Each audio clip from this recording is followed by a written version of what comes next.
សួស្តីអ្នកទាំងអស់គ្នាខ្ញុំឈ្មោះយេនមែនហងខ្ញុំអ្នកកើតឡើងនៅស្រុកអាមេរិកប៉ុន្តែស្រុកកំណើតខ្ញុំនៅប្រទេសកម្ពុជាខ្ញុំមិនសូវបង្ហោះជាភាសាខ្មែរទេពីព្រោះនិយាយខ្មែរមិនសូវច្បាស់ហើយខ្ញុំជាកូនកាត់ថៃខាងម្ដាយខ្ញុំ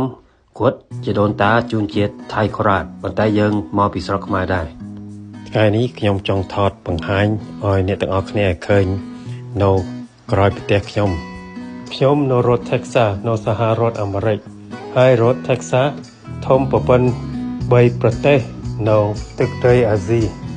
អានេះនៅក្រោយផ្ទះខ្ញុំហើយប្រពន្ធខ្ញុំចូលចិត្តដាំបន្លែគ្រប់យ៉ាងមានតកួនមានជីហើយមានស្លឹកក្រូចហើយអាផ្សេងខ្ញុំមិនចេះដឹងថាគេថាយ៉ាងម៉េចនៅភាសាខ្មែរ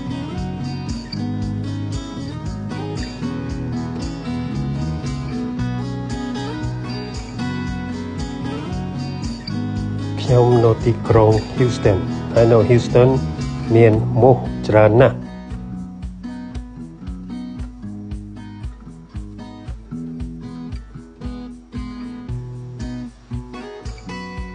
អរគុណច្រើនបងប្អូនដែលបានមើលវីដេអូដែលខ្ញុំថត